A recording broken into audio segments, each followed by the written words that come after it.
Bon, on va continuer dans cette vidéo de répondre à la question A3. Donc, il s'agit de classer de 1 à 7 les étapes de procédure d'accès au fusible. Alors, si je regarde le dossier technique, il s'agit de remplacer ce fusible. Donc, sachant que la cellule ici de protection elle est sous tension, le transformateur est sous tension. Donc, il y a toute une procédure pour pour consigner en tension. Donc, je préfère vous faire un petit cours basé sur une vidéo que j'ai trouvée sur Internet. Et après, on revient sur le sujet. Bon, la partie intervention en tension. Donc, j'ai pris un exemple d'une intervention. Par exemple, c'est accéder aux cartouches fusibles, donc pour les contrôler ou bien les remplacer. Donc, je m'appuie sur une vidéo que j'ai trouvée sur Internet où ce professeur vous montre comment faire une consignation de A à Z pour accéder au transformateur, pour le remplacer ou bien pour changer l'huile. Donc, moi, je vais me contenter juste la partie qui m'intéresse par rapport au sujet de l'examen, c'est accéder au fusible. Donc, ce schéma-là, vous avez une cellule haute tension où on a un interrupteur sectionneur haute tension, vous avez un fusible haute tension, vous avez un sectionneur de terre. Cette cellule, elle se trouve derrière le monsieur, derrière le prof ici. Vous avez un transformateur qui transforme le HTA en basse tension, donc HT basse tension. Donc, il se trouve ici sur la photo. Et vous avez côté basse tension, vous avez un disjoncteur qui se trouve ici. Là, une photo qui vous montre avec un appareil de RDF, contrôleur de fusible, qu'on appelle CF95, comment tester le fusible. Pour ça, si ça vous intéresse, vous pouvez regarder jusqu'à la fin de la vidéo qui se trouve sur YouTube. Et je vais mettre le lien après.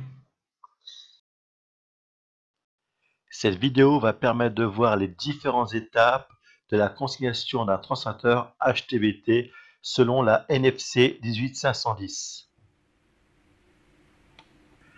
Le transformateur est verrouillé par la serrure numéro 2. Le transformateur est protégé par une cellule de protection fusible. La cellule de protection transformateur comporte deux serrures, S1 et S2. Le secondaire est protégé par un disjoncteur BT. Il comporte une clé prisonnière dans la serrure S1. Pour la consignation en HTA, il est donc nécessaire d'utiliser des équipements de protection individuelle conformes, c'est-à-dire un casque pour la protection contre les chocs, une protection oculaire contre les risques de arc électrique et aussi contre la projection de particules en fusion, et une paire de gants agréés de classe 3, ainsi qu'un tabouret isolant. Le visage doit être protégé par un écran facial. Et les manœuvres sont réalisées sur un tabouret isolant. Alors, donc ici, vous avez l'installation elle est sous tension, vous avez l'interrupteur haute tension, il est fermé, donc le courant passe, il traverse le fusible, il traverse le transformateur, et puisque le disjoncteur basse tension il est fermé, donc les clients, on va dire, ils sont alimentés. Le sectionneur de terre, il est ouvert, c'est normal.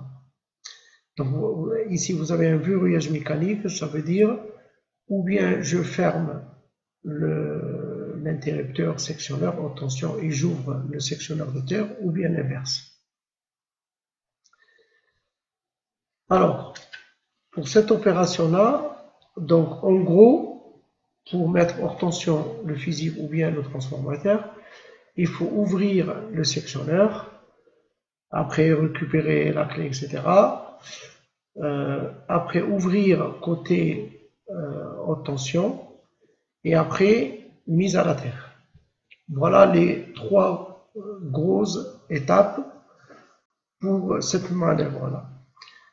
Donc, ici, c'est la même chose. Je reprends simplement, vous avez toujours, quand vous avez ce schéma, un lexique pour la clé. Donc ici, par exemple, vous avez cette clé S1, suivant ce symbole-là, c'est une clé prisonnière. Alors, les deux clés prisonnières, ici, par exemple, ils vous disent la panne, elle est rentrée. Ici, ce symbole-là, la clé, elle est absente. Ici, la clé, elle est absente, le S1, puisqu'elle est là. Et la clé S2, elle est prisonnière. Donc, on commence par ouvrir le sectionneur, le disjoncteur I2.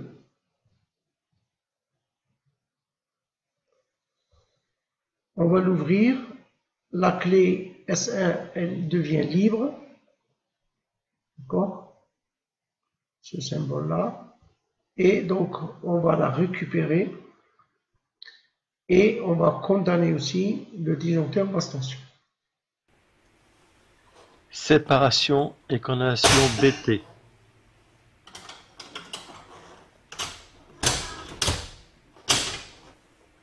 Récupération de la clé S1.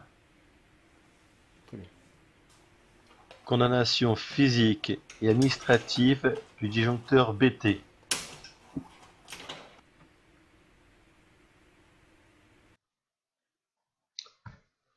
Après l'étape 2, donc on va ouvrir l'interrupteur sectionneur I1 haute tension. On va le condamner. Et on peut faire, si on veut, une VAT pour s'assurer que l'interrupteur est hors tension.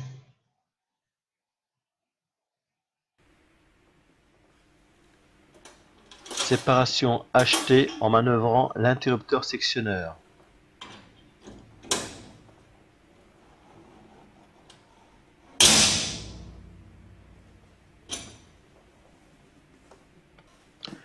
Condamnation physique et administrative de l'interrupteur sectionneur.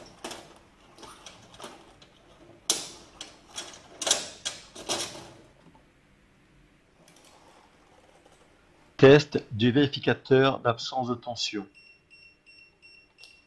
Voilà. Bon. Vérification de l'absence de tension sur les voyants VDS à partir d'une masse métallique.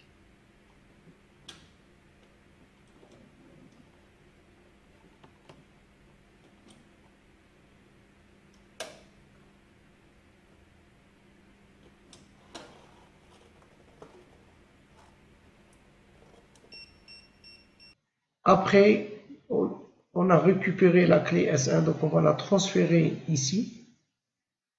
Donc, elle va devenir prisonnière. À ce moment-là, le fait qu'on a introduit la clé, on a déverrouillé le sectionneur de terre, donc on peut le manœuvrer. Après, on va manœuvrer le sectionneur, ça veut dire de terre, on va le fermer, on va le condamner, et à ce moment-là, la clé S2, elle va devenir libre, donc elle est libre, on va la récupérer pour déverrouiller le transformateur ici. En tous les cas, maintenant, il est nécessaire de faire une VAT pour assurer que le fusible, la cartouche fusible, il est hors tension. Comme ça, on peut le sortir.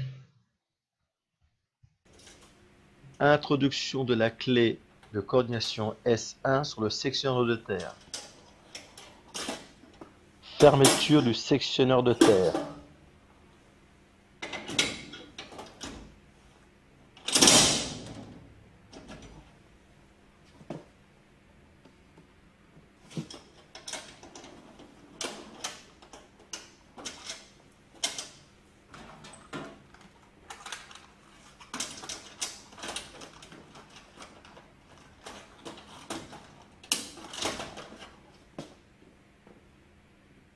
Récupération de la clé S2. Vérification de l'absence de tension sur les fusibles avec une perche équipée d'un détecteur haute tension. C'est bon. Ouais.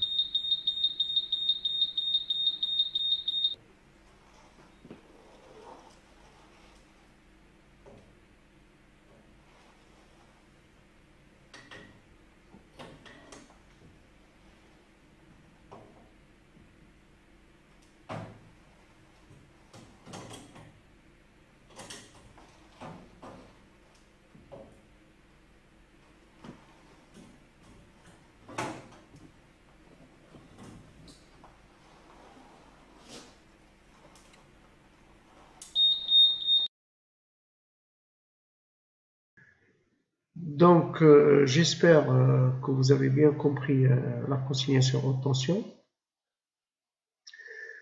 Maintenant, pour répondre à cette question, si je reviens sur la cellule, vous avez ici le disjoncteur haute tension et vous avez une clé haut. Donc, on va commencer à mettre hors tension ce disjoncteur, récupérer la clé haut. Après, vous avez l'interrupteur haute tension, comme on vient de voir sur la leçon. On va le mettre hors tension. On va utiliser la clé haut ici pour pouvoir déverrouiller le sectionneur de terre. Donc la clé haut, elle va être prisonnière ici. Donc je peux manœuvrer le sectionneur de terre. Je le ferme. Quand je le ferme, je vais récupérer la clé S. Cette clé S, elle peut, je peux la prendre pour ici ouvrir déverrouiller le transformateur. Alors, dans notre cas, on voudrait juste le fusible. Donc, sans que je regarde ici les réponses des opérations. Donc, d'après la leçon, on a dit la première des choses, c'est en basse tension, on ouvre le disjoncteur DG, on récupère la clé, on ouvre l'interrupteur sectionneur, on pourra faire une VAT si on veut. Après, on va prendre la clé haut, on va la mettre ici pour déverrouiller le sectionneur de terre.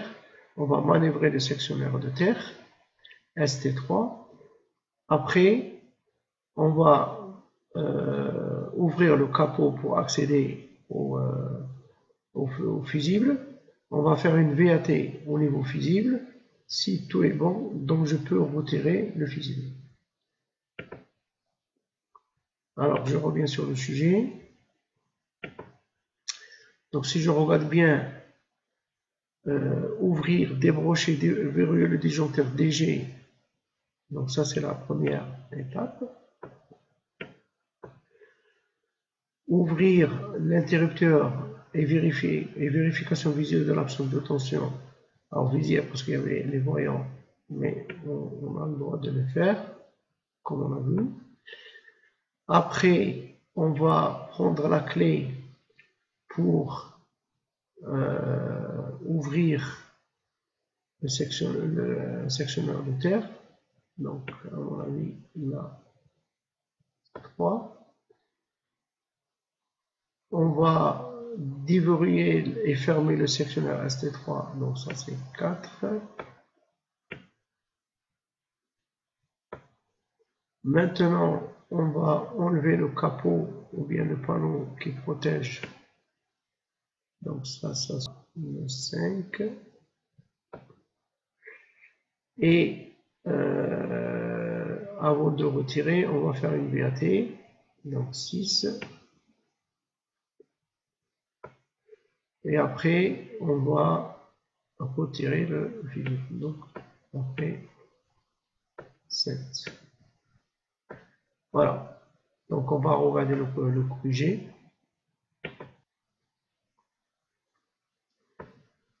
Donc, on a bien répondu le 1, c'est ouvrir le disjoncteur.